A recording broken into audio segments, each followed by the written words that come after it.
the world brought us Superman as well as Aquaman. There was also Spider-Man and the incomparable Batman.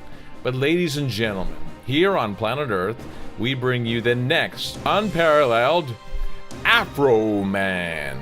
He comes right out of our own New York City. His job is to save children all over the world from evildoers. And now we bring you Afroman. What's this thing, man? What's going on here? Hey, I'm Afroman today. Well, Afroman could be any man. As long as they're fighting for justice and righteousness, that can be you. Is that what you do? That's what I do. Power. Knowledge is power. This guy, 4 degrees, so I know he knows a little bit about that. But listen, man, I am excited about it. I don't know. I think this could be something global. I think this guy could shake up the world, honestly. I mean, when you talk about abduction, alien abduction's one thing, but child abduction, that's a whole different animal, right? It's bad news. That's bad news, bad guy, bad lady. That's not cool. Stay tuned. Sit back, get your popcorn, your smoothies, whatever you eat, drink, your beer. But I don't force liquor on anybody. It's not a good thing. You watch it out there. But get you some popcorn, get you a nice little soft drink, and pay attention. James, I got to tell you, I can't wait to bring this guy out. My mouth is watering. Afroman. And you, look at you, dude. You love afros. Did you ever wear an afro? No, I didn't. I actually had long hair when I was in junior high school. Were you breakdancing back then? No, actually, not until high school, college. Hey, I won't take up much of your time. That's our bell there. That's our alarm to get off the mic and get to production. So listen, without further notice, without further ado, without further delay, the James and Greg Show, that's us. We're about to bring you Kofi Johnson. Afroman! The James and Greg Show. Hey, we're back again. The James and Greg Show. And as I promised you, we will bring you the all-out best interviews of all time, people. And we have some interesting gentlemen on the Skype and on the telephone. I mean, we do what we have to do. We'll find them. This is something that you don't want to miss. That's why we did it this way. I mean, we got LJ Reynolds, people from the Dramatics. LJ Reynolds is still with the Dramatics. And we got Kofi. He's the creator of the world-famous Afroman. And I say world-famous because that is exactly what it will be in the next 10 years, world famous. And we're going to link these two guys up, not only with music and cinema, but as an interview. And we have Kofi on Skype and Mr. Reynolds on the telephone. LJ, good morning to you. Good afternoon. Good morning. Good afternoon. How you guys out there? I'm sure everybody's good. Everybody's great. We got our audience listening to you, so we're great. And Kofi, good morning. Good afternoon to you too, brother. Good morning. Good morning. How you doing today? We're doing well. We're doing well. When we got LJ in Michigan out of Detroit talking to you, and LJ Kofi's up there in New York working on the project. Now, is that right? Yeah, absolutely. Hey, Kofi, now listen, man. Looking over your stuff, which is a lot of stuff to look over. You've been, pursuing this goal of bringing this to the television and just bringing it about to the kids across the world since 1994. I mean, what gives you the drive? What is it that wants you to make this thing happen, the Afroman project? Well, I grew up with a love for comic books and animation. So really that was my very first, entry into this world. And what really gives me my drive is the ability to help children with Afroman. Because one thing that I went through growing up was dealing with issues of low self-esteem. So really that was one of the first issues that we attacked when we first launched Afroman as a comic book. And ever since then, we've been able to use Afroman and the Protectors of the Book of Knowledge to help educate children as well as instill a strong sense of self-esteem. Protectors of the Book of Knowledge, as I was reading that. That's interesting. Now, LJ Reynolds has read some of your stuff, and he was more than elated, and I don't know, he was just happy about knowing that you were interested in him as a dramatic to come a part of your project and be a part of your project and possibly do some songwriting and give yourself a signature song for this particular show, something like a Fat Albert, as you were telling me. Now, LJ, you know a lot about the religion, if you will. You know a lot about spirituality. Is that why you want to do this, Mr. Reynolds? Well, to me, kids definitely are our future. And to be able to educate young people in safety and to be able to protect themselves from predators and just young people in general, we need to protect those people and teach them and give them the education on safety and how to talk with grown-ups that might be inappropriate and how to deal with people that might be a little too touchy and how to get away from people that don't look right or act right. So anything that protects children is a part of the good to me. And the Afroman project, it's, symbolizes, basically the black man that's a superhero for all. Not just for blacks or whites or red or yellow. We just happen to have a super black man hero that's willing to reach out at our young folks. And that's interesting. In the direction of safety. And I like to use the word superhero because Kofi uses it quite a bit too in his particular script here. Now, you were, I could say, a superhero in your own right, Mr. Reynolds, LJ. At least Kofi thinks you're one of his superheroes. As when I told him that I was affiliated with you, he was like, "Oh my God, I would love for him to be a part of this and come on board."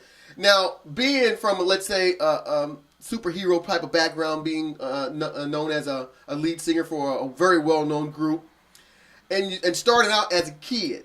I mean, you started off tap dancing as a 3, 4, 5-year-old kid, and then you did some things with Janis Joplin. Were you ever in the midst or surrounded by predators, Mr. Reynolds? No, not to my knowledge. I always had a lady with me when I toured. Her name was Janie Mack. She changed my name from Larry Reynolds to L.J. Reynolds. The J was from her name. And she protected me from day one, and because she turned me loose when I was 17 in New York City. I guess I was just lucky. I've always hanged around the right kind of people that didn't get caught up into that. But it's a lot of young people that wasn't so fortunate. So if we can save some now with the Afroman, he's the best, to do that right now. So whenever someone's in trouble, call on the Afroman. And is that going to be the theme, or is that going to be the hook on your song? Just give the people a little tidbit. It could be. I got my son just doing a redraft of the Afroman character because he's a great artist. Okay. And I told him to draw something up for you guys, and he's been drawing too since he was 3 years old. And this guy is now 26, so.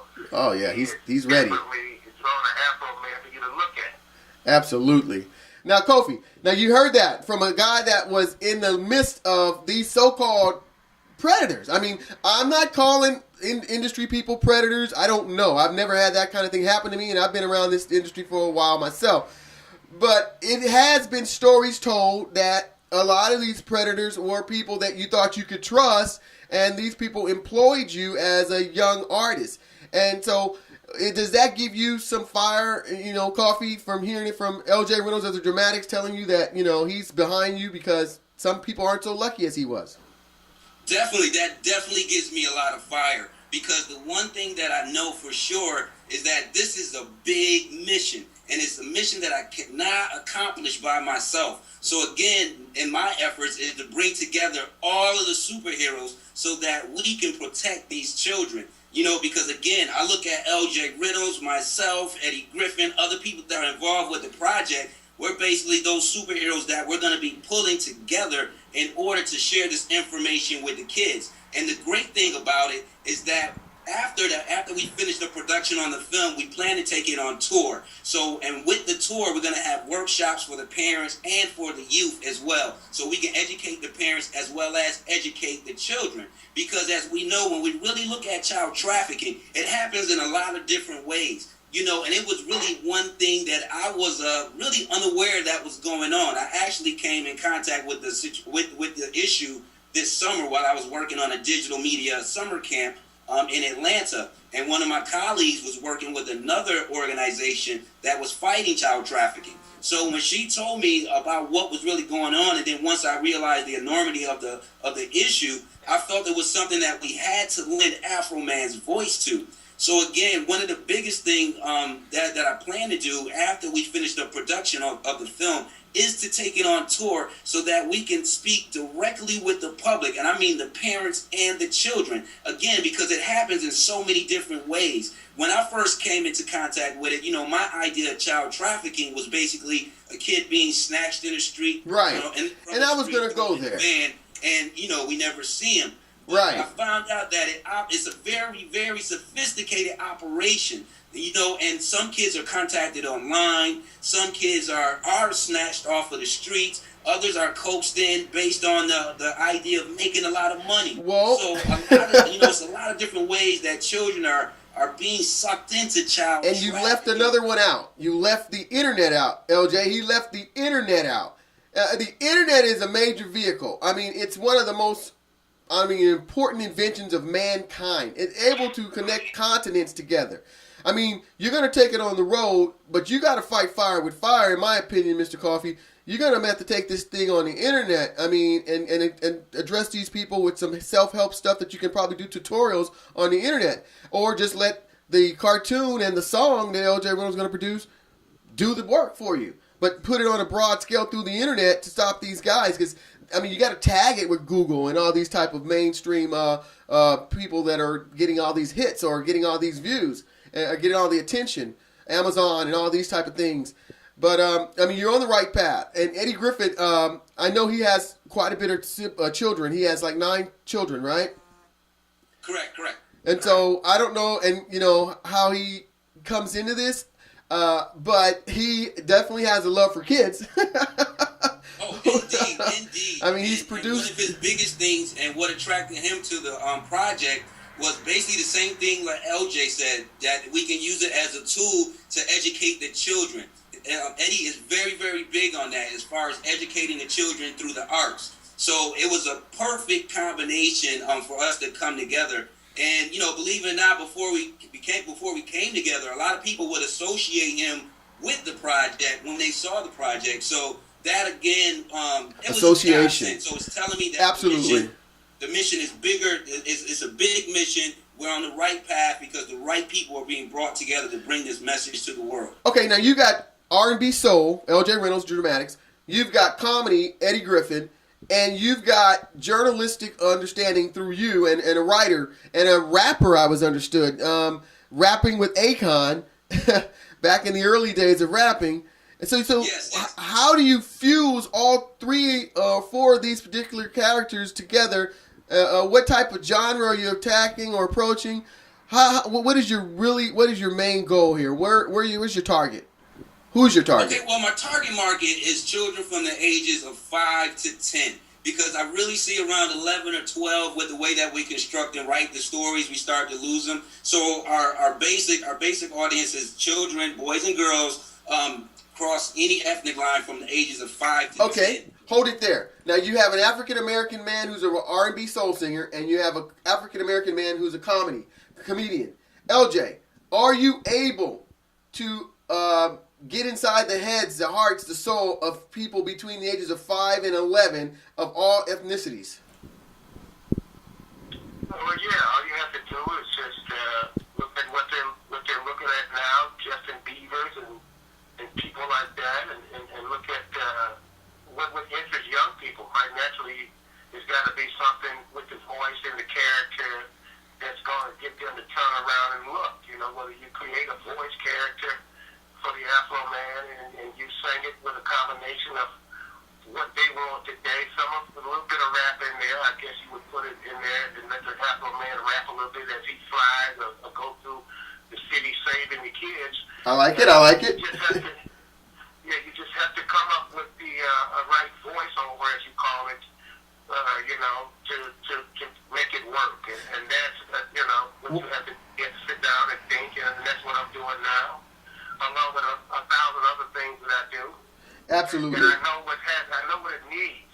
So you have to just keep looking inside of yourself and look at what young people are looking at, as well as you want adults to be able to relate to this Sure. culture and this stuff as well, because they have to be the ones to sit and listen and get it to the young people. So it's a challenge, but it's a challenge that can be taken seriously and that can work. It can be done. Good answer. Now, you've also worked with Eddie Griffith, and Kofi's going to experience that himself. Now, working with Eddie Griffith, knowing Eddie Griffith through work, do you feel that Eddie's comedy could be erased from his repertoire so that he can get these 5 to 11-year-olds of all ethnicities to listen to him? I don't know. What type of work were you guys doing? I think he can use this comedy. You do? To get the message out. You know, his voiceover of the Afroman character, you know, he can use his comedy, and I think he knows how to do that because he is an actor. Good. You know, and most singers are actors. Sure, exactly. So, exactly. Just like myself, I can use very different voices. And I think that with his comedy and his acting ability, and if the song is written right, he has something to go by. Now, Kofi. He has an idea of his own. Yeah, I'm sure he does. He's a professional. You write around that character. You write the song around that character. You write the song around what's trying to be initiated. It's just you want to get that message out of safety for kids, and you want kids to be aware of the bad man. So when you say beware of the bad man, you can even put that in the song. I like that. Kids know. You have to go to the roots and tell the story. Sure. In the song, and then you got to be able to reach these young people. Like he said, 5 and 10 years old. I didn't know the total age limit that he had, but now I do. Okay. And those are the people probably more at risk. Sure. So, you know, it can be done. It's a good thing for a bad situation. Have mercy. Have mercy. Now, Kofi, Indeed. when you thought about Eddie Griffith and L.J. Reynolds, did you have any plan on how these two could connect to further your message? Because you know you have to appeal to everybody. There's 7 billion people. Oh, indeed. Yeah, indeed. And when I started the project, you know, it's growing and it's forming as we're you know, moving more and more and getting deeper and deeper into the project. So the blend, I'm really loving the blend right now. And, you know, even on the soundtrack itself, you know, we're going to diversify the sound as well, because one thing that I want to do is actually use some youth acts. Children that might rap or sing between the ages of 5 and 10, you know, 5 and 10, 12 or 13, so that it can be almost to a peer-to-peer type deal when we go out and speak with the children. Sure. Because the cartoon itself is basically just going to be a launching board for this entire mission. And just like you said, we do plan to take this international. We do. Because actually, on the soundtrack, we have a song that was actually contributed to the soundtrack out of Ghana. Out of West Africa. Really? An artist by the name of Oni Bedu. So Oni he Bedu presented a song as well once he got wind of the project. So it's going to be a great blend, again, because we do want to take this on an international level, and hopefully even to that point of getting UNICEF and or the other organizations involved who are fighting child trafficking. Again, I use child trafficking as an umbrella, because we're also going to attack issues of regular child abuse in the cartoon as well. Okay. As well as the criminal justice system, where we just had one judge who was sentenced to 28 years for selling children to privatized prisons. So we're going to touch on all of this in order to raise the awareness and protect our youth. All right. I know we can make it, right, LJ? I know we can make it. Yeah. Definitely. You know, like I think Whitney Houston said it in the words of a song. I believe that children are future. Remember that song? Yes, I do. Teach Yes, them sir. well and let them lead the way. Anyway, There you go. yeah, well, you know, I'm just, you're talking children. L.J. Reynolds has a son who he mentioned earlier. that is a cartoon artist, graphic artist. It's been drawn since the age of 3. He's 26 now, so he's got 23 years of experience under his belt. And so that's a part of expansion that we're thinking about. And I'm thinking, as you talk about this thing, that I'd like to be in it. I'd like to be one of those brothers, freedom fighter. I want to be a protector of the book of knowledge. Now, book of knowledge. Are we talking about the Bible, the Quran, the Torah, and any other of those books that we use as a religious instrument? Oh, no, actually, the book of knowledge. Now, the basis for all of my characters' superpowers are the mastery of math and science. Because, again, with Afroman, we push education. We push education every chance we get. So the book of knowledge actually holds all of the secrets behind math and science. So that is the book of knowledge. And if that book falls into the wrong hands, we can have devastating results. It's Afroman and the protector's job to keep that book safe and out of the wrong hands. Now, in LJ's time, there was a song that went, I don't know much about history. Yes, I don't much about biology. I think that was a little bit before my time. Oh, that was before. There you go. But nowadays, we want to know much about that type of thing because Barack Obama says that STEM education is where we're headed. And that's science, technology, economics, and math. I believe that's how it goes. And that's where you are. That's exactly where you are because the jobs of the future will lie under those particular studies. And so I think that's something that definitely should be addressed as well. That's just my opinion. I'm all for the ride. Again, I like to play one of those characters. I'm looking at the guy from Africa. He had a bald head, but I bet you right now. You see my afro, don't you, Kofi? Oh, yeah, I see it. I see you got the afro power going on. I'm in, baby. I'm in. Book of Knowledge Protector #1 right here. LJ haven't cut his hair off either. LJ still wears a little afro, so what little bit I got. He's still holding on though, Kofi. Now he's gonna be with Eddie. I twisted mine up. So. Yeah, and it looks good like that. I wish I could do that. Hey, Kofi, LJ Reynolds will be with Eddie Griffith on the 25th of October 2013. They're having a concert here in Los Angeles, California at the Nokia Theater. I know you probably didn't hear much of that from New York area, but that is God lining up his stars to move this thing even further. Give Eddie some power and LJ some power behind the project. How does that make you feel as a creator of that to have two of your draws or your superstars involved in this project to come together like that? How does that make you feel? It's overwhelming, to say the least, and it's hard to describe the feeling, because again, we've started this a long time ago, and we've been pushing, and then all of a sudden the doors just open up, and here we are working with LJ from the Dramatics, Eddie Griffin, and it's just like, this is phenomenal, and I believe it's a godsend for the sake of us getting this message out. So, I don't believe in coincidences. Everything happens for a reason. I believe this is the universe bringing us all together. It's a very big issue. It really affects our community. I mean, it affects all communities. But in our community, a lot of people aren't aware. So it's going to be a great thing to bring it to the community. And really, I'm overwhelmed. More than overwhelmed. I am happy. I am excited. It has given me the energy to drive this thing on home.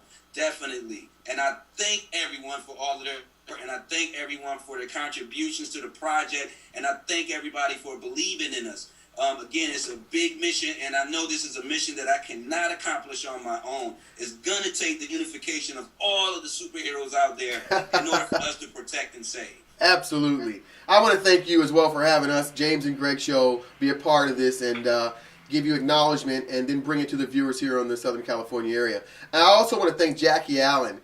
Without her being the liaison to the connection between you, the conduit, we wouldn't have connected. And that there was God sent because that was a concert in the park here in Gardena, California. It's a rarity that artists like Brian Culbertson would actually perform, in which my brother-in-law performs. He's a saxophone and lead singer for Brian Culbertson.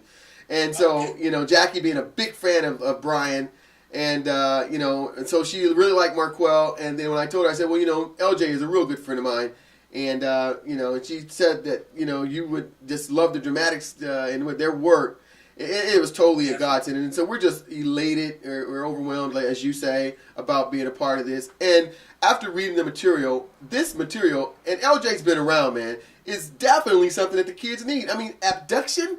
I mean, it's not like they're going to Mars or some spaceship. You're talking about people here with, I guess, too much to do, with not enough to do and too much money to waste, are going to places like Myanmar and the Philippines and you know, kids on milk cartons, and then you got your neighbor who worked at the post office and retired and just decides to kidnap the girls next door, his daughter's friends, and hold them hostage for years.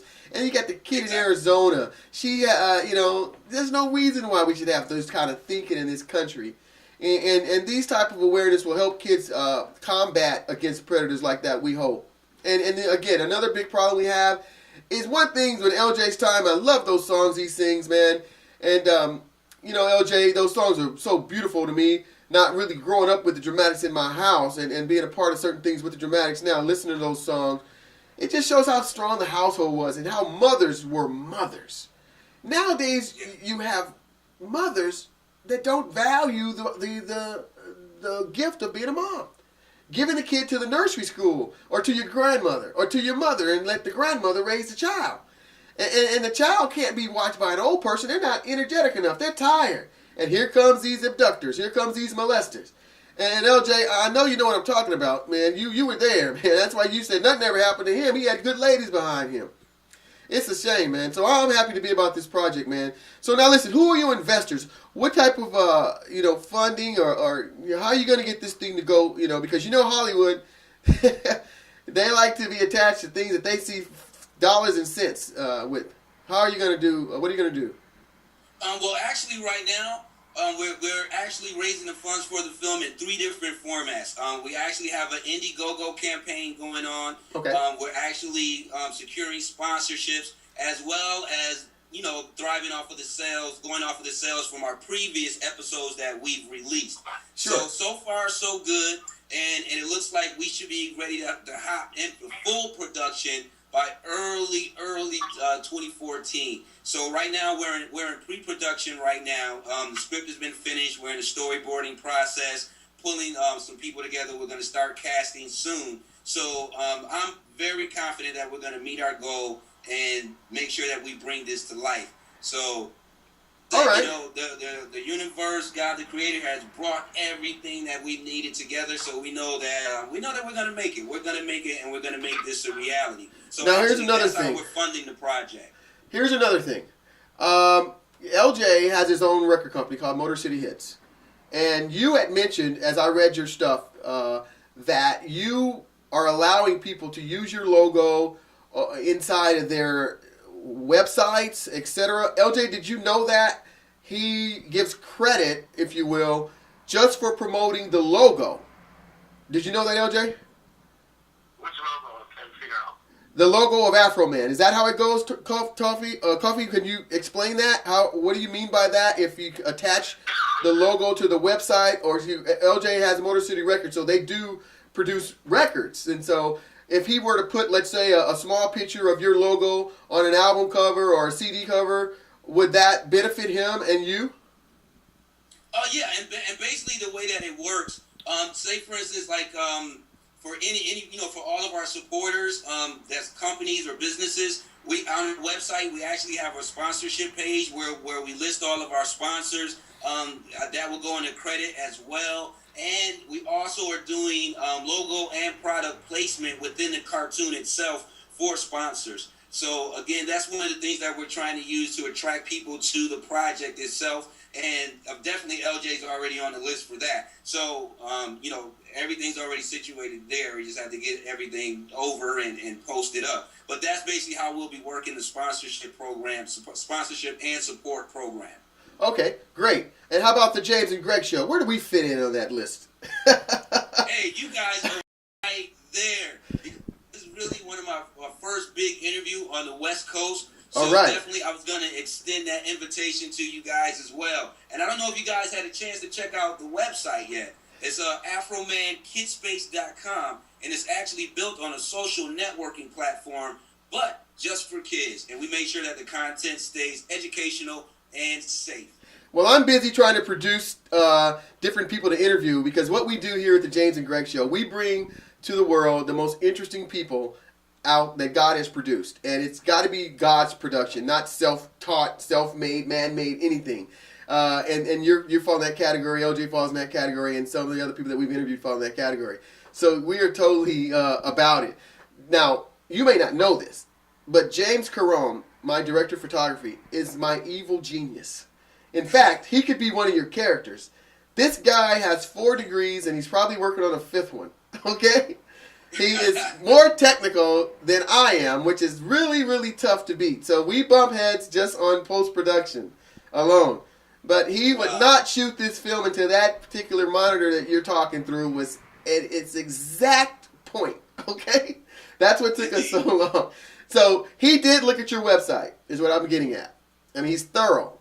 I, on the other hand, have not seen it due to my schedule. But I will. I will. He pretty much my eyes and ears for that deal, and he's approved it. And if he approves it, I approve it.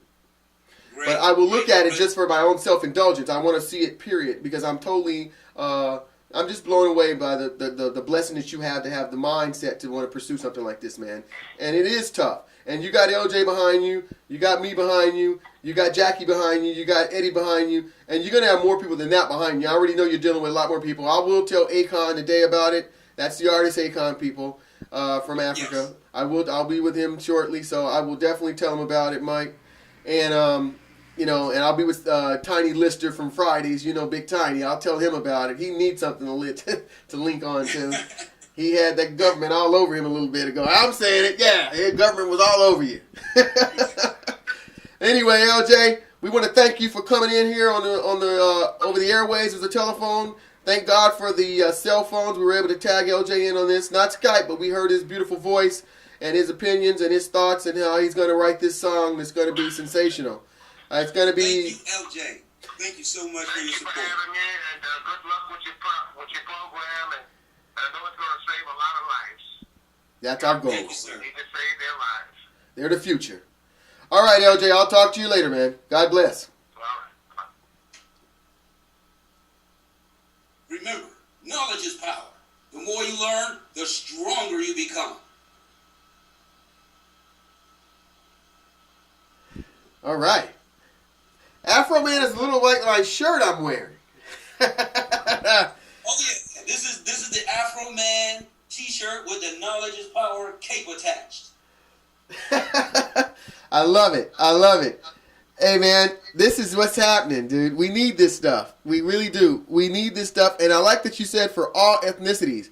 And so people out there, don't get caught up in the skin color of this man and say, well, this is just for African Americans because his title is Afroman. I mean, he couldn't call himself George Bush. He doesn't look anything like a Bush. But he does look like an Afroman. So accept it for what it is. Because he's coming to save all the kids. From Eskimo to anyone else, right? Indeed. And, this isn't our first project where we've taken on social issues. This is one of the comic books that we did with the American Cancer Society. Whoa. So basically, this entire comic book here was, basically to keep children away from, starting the start of using, hold on, could I take that over? Go. Okay. Well, this right here is actually one of the comic books that we did in conjunction with the American Cancer Society. So basically with this comic book here, we actually did a regional tour where we gave the comic books out for free, and Afroman in costume appeared to let the children know how harmful cigarette smoke is and not to start. So with that, we have shown that we definitely have crossover appeal. Children from all ethnic backgrounds love Afroman. We've seen that from a lot of the screenings that we've done, as well as some of our past work. Now, I've looked at your enemy, and they're somewhat of a cyborg. Are these guys, let's say, the subliminal messages that they're spiritual? Because can you explain that? Well, the whole concept of Afroman is somewhat spiritual, in the sense of putting others before yourself. Sacrificing for the greater good. Those are all spiritual concepts. So the genre itself is spiritual. And when we deal with our villains, that villain you were talking about is Ultra Igno. And Yes. he's one of our main villains. So he's basically a mad scientist who's bent on getting his hands on the Book of Knowledge. And along with that, we have other villains that we bring in and out of the storyline. As far as the Exnarians, which are actually a group of aliens who go from planet to planet harvesting natural resources, as well as Syntax, who is basically who is a cyborg, and then we have Serapis the Dick, who basically believes himself to be a deity and wants everyone to worship him. So, and in the episode where we introduced Serapis, his idea was getting his hands on the Book of Knowledge so he can rewrite history and place himself as the all-time deity so that he can control people. So, all of the concepts that we deal with are somewhat spiritual. Like on our very first episode of Afroman, one thing that we dealt with was the subliminal messages in hip-hop today. So that was one of the first issues that we attacked once we moved into animation. So, again, we always attach ourselves to social issues as well as issues that children are dealing with, because Afroman is definitely an advocate for the children, and that's who he's here for. All right. Very well spoken and said. That's a great answer to that question. Now, you have a problem with that guy, I think, because you're Afroman, and your enemy or your villain, he looks white. Does that have anything to do with, is there a message in that? Well, no, there's no message. There's no message in that. It's just, what came to mind when I sat down and started creating the characters. So, and then you'll see our characters, like I said, we have some that are cyborgs, some that are from outer space, as well as our cast itself is multicultural, because we've introduced, in our third episode, we've introduced actually 2 new characters. We introduced Sky Arrow, who is Native American, and we introduced Pink Lotus, who is actually Asian. And now in the movie, we're going to introduce another character named Data, who's actually a good guy who fights with Afroman and the Protectors, who's Caucasian. So, it's not one of those issues to where people are left out. It's just that, the lead role's African American. Just wanted to check, because some of the people could get offended by that. Oh, the white guy's bad guy. Always been a crooked guy. He's always said he was a good guy, but no, that white guy will shoot you, kill you, and leave you left to die. No, we're not on that tip, because our thing really is education. Pushing education, especially within our youth, and basically getting them back in love with math and science. However, on this special episode, we want to give some information on how to keep the children safe.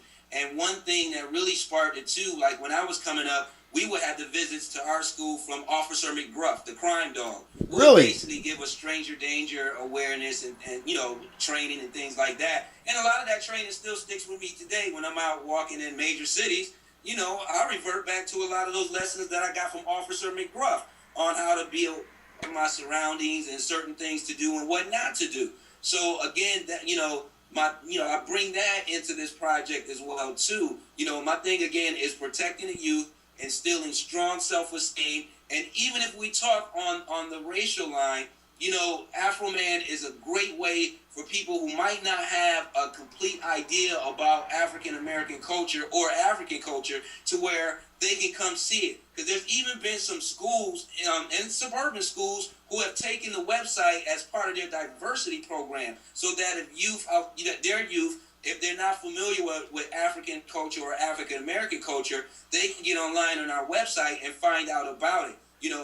We have a beautiful culture just like anyone else that we can share and basically let the world know. And, a lot of it has been misconstrued. So, again, it's an opening for everyone to learn, bring people together as well, and try to rid ourselves of a lot of the ignorance and bigotry out there, especially with the youth, by teaching them that, they're going to have to work together. And this thing is bigger than black and white, because our children are really, really going to be playing in a global economy, Sure. even more so than we are when it's time for them to get out of school. Absolutely. So a lot of these biases and things of that nature, we have to destroy and kill now so that we can move our youth ahead. Because even when we look at the country as a whole, when we look at math and science scores, Sure.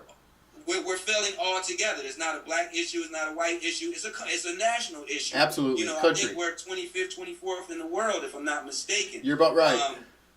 So, you know, it's the project and the whole brand is a lot bigger than what people see. And once they really dig into the website, they really get an idea of what it is. Well, they need to go to that website. And can you say the website again, sir?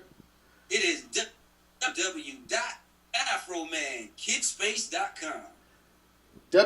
Say it one more time. www.afromankidspace.com. So it's going to be Afroman Kids with an S and an S. So you're going to have two S's, kidspace.com. You got that, people? That's AfromanKidspace.com. And that's AfroKidsSpace.com. Now, I just wanted to bring that up. You answered that so eloquently. And you've made me a believer that some of the things that we've done as far as race in this country in the past, they're just misnomers, and they are a thing of the past. I am ready for Afroman to hit the screen, hit the editorials immediately, especially if it can educate us on how to move forward in this global economy that's up ahead of us. I mean, we can see it now. It's like taillights in our vision. But one thing I wanted to say, you're wearing a cape. Now, Superman was the first guy to don a cape. You know that. And when you bring that cape back to our understanding and our messaging, we're going to relate that to Superman. Now, Superman, he fought no other race than his own. And those guys were all bad. And so I have to ask you, will you fight bad rappers, black bad rappers, black dope dealers, black murderers, black rapists, or Indian rapists, Mexican dope dealers, Indian dope dealers? Are you going to fight all those, or is that part of the creation? Is that where the writing comes in? What do you think? Have you thought that far ahead, sir? I haven't thought that far ahead yet. But the thing is, we don't stick to just one villain. We bring them in and out. And then actually on our first episode of Afroman, we dealt with the MC Blast Master, who was actually hypnotized by Ultra Igno, and they basically put a hypnotic signal under the popular music of hip hop in order to drive the youth crazy. So that was one of the issues that we did that we've already attacked. Okay. So again, we kind of look at what's affecting the youth right now and where they're getting a lot of their information from. Sure. Because I'm a strong believer that images build reality. You know what you see is what you believe reality is. Absolutely. So we have to fight that negativity with some positive propaganda, sort of say. Well, great. So it's all intertwined. It's all intertwined. Well, the reason why we don't try to push the envelope to where it becomes a racial thing or even blaming the rappers, because we know even with rappers, a lot of times they're controlled by the corporate interests. Sure. We don't play the blame game or poking fingers. We just highlight the issue, and then from there you can basically come up with your own conclusions. And and when we highlight the issue, we always try to give some way that we can help, or some information that we can help combat that negativity. Excellent answer again, Mr. Kofi. Now, we're going to have to wrap this thing up, but I am still, looking at this as a global phenomenon. I really believe that this will take off. I mean, you're talking kids. There's not a place on this particular planet Earth that there's not a kid. And all of these kids, in some way or another, are desiring to be American children, whether that be good or bad. So we have this lifestyle being sought after, or being dreamed of having in places in the North Pole, in South America, in the East Asiatic areas, in the Middle East areas, in the Ukraine. And with that, you have all these other things that happen. You have, sex slaves. You have child labor. You have kids sniffing glue in Mexico City, because of these corporate interests, as you say. And Afroman, you got kids being in Africa. These kids that are born with the low pigmentation, they're being amputated from the knee down. So Afroman has his work cut out for him, people, and we just hope all of you pay attention to it. Go to the website, educate yourself. Stay tuned. About 2014, they'll start production of this particular television show, and I don't think anybody wants to miss this. We haven't had anything like this in a very long time. Spider-Man's gone. Superman's gone. No matter how many times they bring it back on the big screen, it's not going to be the cartoon it was back in our days, the 70s and the 80s. They're gone. So let's get ready. It's the dawn of a new day. And the day is Afroman. Afroman Day. Brought to you by Mr. Kofi here. Hey, Kofi, we want to thank you for Skyping in with James and Greg Show. We love it. We'll always do it. Bring out the best, the most popular thing that people need to know about. We'll bring it here. If it's not popular, it will be after it leaves our hands. Kofi, anything you want to say to the kids out there before you go? All right, what I want to say to the kids is remember, knowledge is power. The more you learn, the stronger you become. Thank you. And that's a wrap. All right, thank you for having us, definitely. Love me.